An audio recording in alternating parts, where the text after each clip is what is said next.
The so-called peace deal now hovering over Geneva is not a peace plan in any serious moral or strategic sense. It is rather a proposal for managed Ukrainian defeat dressed up as statesmanship. Its leak has performed an unintended public service. It has shown line by line what happens when the language of deal-making replaces the grammar of justice.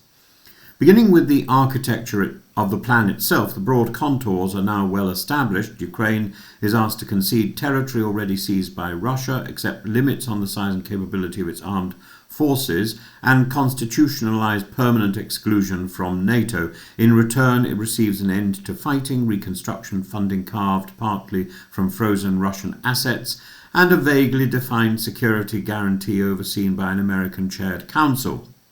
Russia, meanwhile, gets recognition of battlefield gains, relief from isolation, and the strategic prize it has sought since 1991, a Ukraine fenced off from Euro-Atlantic security structures.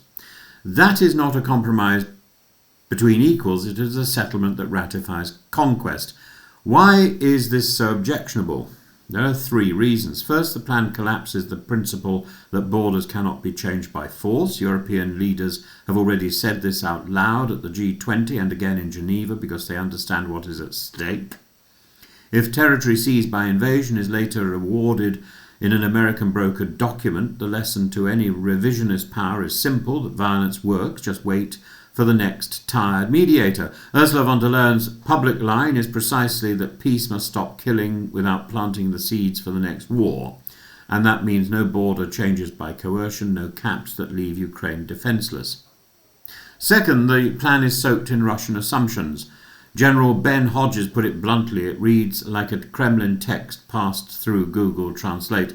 That may be rhetorical heat, but the substance matters. A freeze on the conflict with Ukraine weakened, neutralized and unable to choose its alliances is not peace.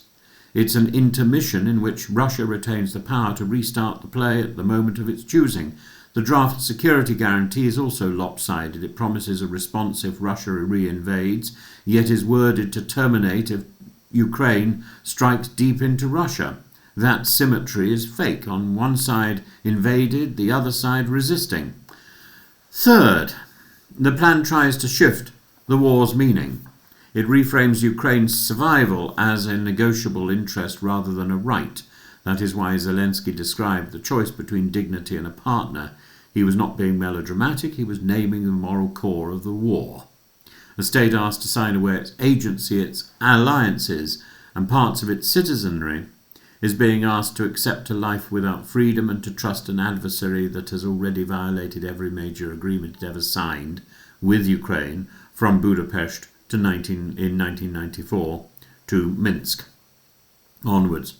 Now, to Trump's claim that Ukraine's leadership has shown zero gratitude, this is familiar theatre. We saw it in the Oval Office showdown in February 2022, February 2025.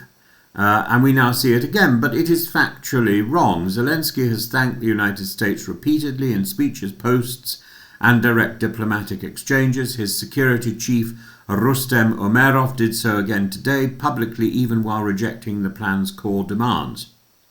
The line about ingratitude is not an observation, it is a tactic. It turns a negotiation about Ukraine's existence into a morality play about Trump's feelings. The irony here is, however, deliciously sharp. Zelensky has now been in office for far longer than Trump has served across both terms. Whatever one thinks of Zelensky, he has endured a full-scale invasion, mass casualty warfare, a rolling domestic crisis without abandoning electoral legitimacy or state continuity. To speak of him as a supplicant and a lesser partner in this relationship rather than as the elected leader of a sovereign country is unbecoming of any American president, but especially one who claims to defend national pride. Let me say a word about the European response, because this is where the story turns. Trump's team drafted the plan with minimal European input, seemingly on the assumption that Europe would grumble but comply. Yet the initial response from leaders such as Merz, Macron, Stubb, Meloni, Starmer, Carney and others has been remarkably united, supportive of democracy, hostile to a diktat. Merz has said openly that wars cannot be ended over the heads of the countries involved. Macron has insisted that any settlement must be European as well as American because Europe carries the frontline risk. That emerging unity is the plan's first real obstacle, and this leads to the deeper point. The plan is not only about Ukraine, it's about the future of NATO and the credibility of the transatlantic alliance. One clause envisages the United States mediating a separate security arrangement with Russia and about NATO itself. That is the Russian dream. Peel the US away from Europe, negotiate Europe's security without Europeans. If Washington endorses that logic, even tentatively, then the alliance built since 1945 is not dead, but it is certainly limping. Hodges is right to warn that a broken alliance endangers Americans too. Great powers do not stay secure by abandoning systems that made them great. What about the corruption scandal swirling in Kyiv? It matters politically, but not in the cartoonish way some Western commentators suggest. Ukraine is at war and still exposing theft, prosecuting insiders, maintaining independent watchdogs. That is not a sign of collapse.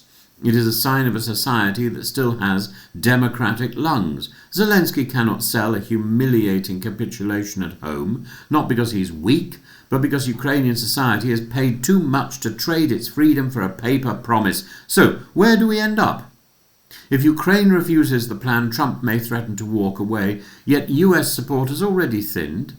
Ukraine is increasingly fighting on European supply lines, and Europe has both the incentive and the capacity to do more if it finally believes it must. If, on the other hand, Ukraine accepts the plan, Putin has every reason to pocket concessions and later press for more. Either way, a settlement leaves Ukraine disarmed and friendless. That's not a stable Ukraine. That's a prelude. My judgment is simple. A decent plan must satisfy 3 tests. 1. It must be chosen by Ukraine, not imposed on it. 2. It must deter future Russian attack, not tempt it. 3. It must preserve the rule that conquest is illegitimate. Trump's 28 points fail all 3. They're not a bridge to peace. They're a short cut to the next war. If John Maynard Keynes were writing a review about this, he would think that he's rewriting the economic consequences of the peace. The task for Europe and Ukraine in Geneva is therefore not to decorate this plan, but to replace its premise. Peace is not a transaction where the victim pays the thief to stop stealing. Peace is security with dignity. Zelensky understands that. Europe, at last, seems to as well. The question is whether Washington will relearn it or whether it will confuse exhaustion for wisdom.